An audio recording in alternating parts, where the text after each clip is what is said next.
before I come to church, it's okay to pray besides when you're just in church. I was praying this morning, and I just felt the Lord speak to me. One of the calls on my life is to encourage people, and Pastor Joel asked me to come this weekend, and thank you for that. And this Friday was amazing. So many men gave their life. For those of y'all that are here, gave their life to Christ for the first time. Powerful, awesome. That's why I do what I do, is to see men and women come to Christ. And he asked me to encourage his people. And as I was praying today, I was like, okay, I want to encourage the church, but the Lord said to encourage you as well. And I just want to take a second, y'all. And when I was a little kid, I'd be running around in the back, and Victoria said, you'd just be running sprints, getting ready, for football, out in the back. And, Johnny, and I've seen so many of the ushers and security guys that they still remember me. I was like, I don't even know how y'all remember me, but thank you. It's a blessing. But you were always and have always been the same person. Like, when I would go back there, my brother's a superstar, and everyone obviously would want to say hi to him, but you took the time to say, hey, Derek, how are you doing, man? How's your games going? Are you ready to go? And you would encourage me, and you'd uplift me, and it meant so much to me. So what I want to say to you is this, it's hard for everyone in this room, and especially outside of this room, to agree upon all the same things. Texans, Raiders, it's hard for us to all agree. But one thing I know about you, Pastor Joel, is that you love Jesus and you love people. And you have shown it since I was just a little boy. You've shown it all this weekend, inviting me to your house, and the love that you've shown me, the love that you've shown my family, the honor you've shown us, and you're just the most gracious, kind person I've ever met. I thank you for being an encourager. I thank you for always stepping into what God has called you to do. And I love that you go after healing and you believe it. You've seen it happen with your mom. I've seen it happen with my own self and my kids. And I thank you for believing that God can do all these things. I thank you for never putting a box on it. I thank you for always encouraging us and encouraging the church. Church, I am big on honor. So can we stand to our feet and honor our pastor?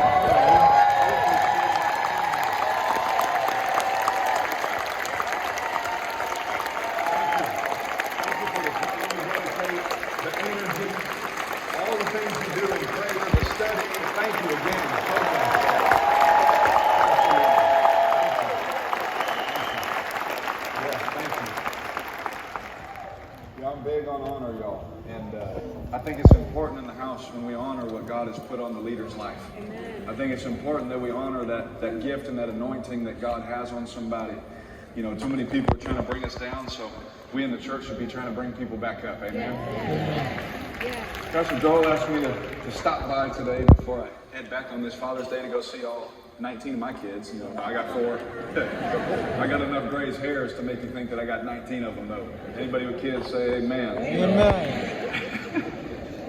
And he asked me to share, just to encourage the people this fine day. And one thing I want to share with you, he asked, would you talk about your platform? And, I've been given an amazing platform. I played professional football. Some people love football, especially in the state of Texas, And everybody said, yeah, amen to that, And, I grew up playing high school football here, so I know what it's like for the city to really shut down, for me to go get blown out by Katie and all that. And it's a true story. It's like 49-0, God has really got favor on that team right there. But he asked me to share about you. And what I love about the story I'm going to share with you is John the Baptist. It's one of my favorite stories. And once I got to the NFL, it probably became my favorite story in the Bible. It's because while everyone is looking at John, he has the opportunity for the first time ever to point them back to Jesus. And it's this beautiful moment. But it starts like this, where John is baptizing people. They're coming from everywhere. And, you can imagine he's in the river, and they're all coming, and he's baptizing them. The Bible says when they were coming out, they were confessing their sins. Like just getting dunked, coming out, and just letting it rip, right? Can you imagine if we did that today? Everyone would be scared, you know what I mean? Like, what is going on? I mean, you were like that? And I'd be like, it's a shame. You shouldn't be judging nobody, right? And this is happening, and he goes on, the Pharisees and the Sadducees show up, and he says, prove by the way that you live. Prove by the way that you live. And this spoke to me. In the world that I live in, there's a lot of guys that They want to stand up there and say, Jesus is my Lord and Savior. How many times you see them accept the trophy? My Lord, I want to thank my Lord and Savior, right? Well, they really like the Savior part because it saves them from all the stupid stuff that they did. But the Lord part is discipline.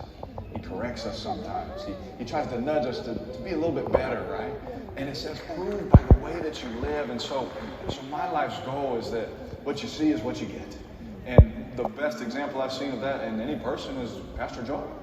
You know, what you see every single time he's on stage is what you get. He proves every day with his life that Jesus is King. He proves with the way that he loves Victoria that Jesus is King, with the way that they raise their children that Jesus is King. He proves every time that he's probably tired, his body is weak, but the Bible says that when our body is weak, our spirit is willing. He proves every single day that, I'm going to study and I'm going to bring the Word of God to this church that you've called me to. Same thing I've tried to do, and the same thing I'm trying to encourage you to do. Let's be people that aren't just hearers of the Word, but what? Doers. Let's be people that go out and live like Jesus, love like Jesus. Let's be people that believe that Jesus can do all things, right? So many times we put a box on him, and it drives me nuts. Why would we put a box? If we can use our imagination for the bad things, we can definitely use it for the good things. Man, I'm going to believe I'm going to walk into a children's hospital someday, and everyone's hairs are going to begin to grow off bald heads. People are going to begin to stand up. And because I'm so filled up with his spirit and Jesus in me, that's all that comes out. I'm trying to do that in my own life with the way that I love my wife and the way that I raise my children. It's so beautiful that it goes on, and he said, even now the axe of God's judgment is poised and ready to sever roots. And you're like, oh my goodness, don't get mad at me, I'm just reading the Bible. But these things are happening, and all of a sudden, he kept saying, one is coming. Everyone up to John is saying, one is coming, one is coming, one is coming. Friends, can I tell you something that John says, something so revolutionary that is still alive today? John says, behold, the Lamb of God who takes away the sin of the world. Amen. In a moment, everything changes because it's not one is coming, no, one is here. Y'all, Jesus is here in our midst today. Jesus can heal today. Jesus can set free even today. It wasn't just back then, he wants to do it now in our lives, y'all. And that's something, and why it's my favorite is because how many of y'all know that when you're on stage and when you play professional sports, that there's a lot of cell phones, I even see them now, a lot of cell phones on you. You know what I mean? They're watching you, all the attention. My goal in life, and it doesn't matter where you're at, you don't have to be a professional football player, you don't have to be on stage preaching, wherever you're at in your life. Let's be people that point people back to Christ. Amen. Hey, my life is not only am I just going to say it, I'm going to show you. Not only am I just going to talk about it, man, when you see Derek Carr, you're going to get Jesus. So every time I get asked to speak somewhere, and maybe it's not a Christian event, I was like, I just want to let y'all know what you're going to get if you're asking me to come speak. Yeah, I'm not going to sugarcoat something. I'm going to tell you that Jesus is King. He's the way, he's the truth, he's the life. There's only one way to the Father, and that's through him. That's what you're going to get when you come to me. So I love this. When he's done, it's amazing. He comes up, he gets baptized, it's crazy. And a voice from heaven says, this is my beloved Son in whom I'm well pleased. And that's something.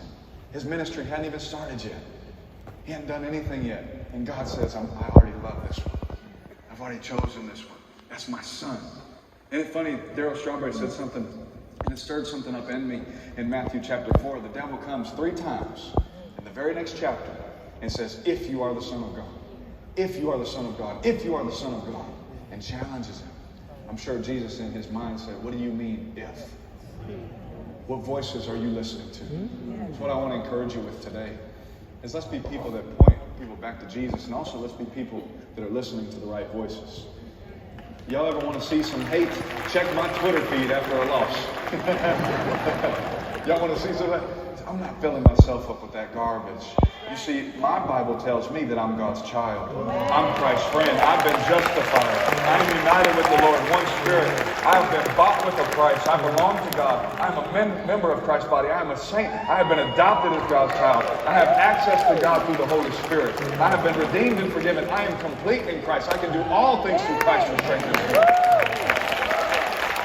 Some of us need a reminder sometime. Amen? Bow your heads real quick. I just want to pray with you. Dear Heavenly Father, I thank you for this church. I thank you for the people of Lakewood. I thank you for the city of Houston. I pray that they would see an overwhelming abundance of your love. An overwhelming abundance. Would you overflow their cup with your peace? Would you overflow their cup with your anointing? Would you overflow their cup, Father God, with your grace, with your mercy, with your love. Fathers, you are loved. Women, you are loved. If no one's ever told you, if no one ever showed you, the Father is saying to you today that you are loved. That there is one in Jesus that will show you that perfect love. Sometimes people screw it up. Really, all the time, people screw it up. But you are loved by Christ. So I just pray right now, Holy Spirit, would you lead them? Would you guide them into all truth? Would you remind them of who they are and, more importantly, whose they are? Would you remind them today, Father God? Would you encourage their hearts to go into their cities, to go into their households, to take their families in leadership, and let them be the ones. Let Lakewood Church be the people that goes out to remind people, no. I know that's what social media said. I know that's what Fox or CNN said, but this is what God says about you. This is what Jesus says about you. Jesus, I pray that we exalt you with our lives. Jesus, you are worthy. Jesus, you are good. Jesus, you are faithful. You've done it before, so you'll do it again. We thank you for these things. In Jesus' name. 1 second, I share this with you real quick. Y'all can look at me. If you're asleep, nudge your neighbor. Still got a word coming. Get planted in the church. I'm somebody, I'm just speaking from experience. I've achieved everything the world has to offer, but I've caught the revelation that there's something about planting your feet and serving the vision of your pastor. At Church LV in Las Vegas, I serve under Pastor Benny Perez, and whatever God's vision is for the church, I just tell him, if it's me setting up chairs, if it's me praying for people, if it's me encouraging someone, if it's me giving my time as a volunteer, whatever it is, y'all get planted in the church. You don't have to be on stage to make an impact. You don't have to have the platform to have an impact. But you can make an impact, and God has called all of us to shine His light wherever it is we go. So get planted in the church. Serve Pastor Joel and Victoria's vision for this church. If you're watching online, you can get the sermon online, but you can't get fellowship. Amen. Get back in the church. I know what the pandemic did, but get back in the church and let's serve the church, y'all. I love you. Thank you so much for your time.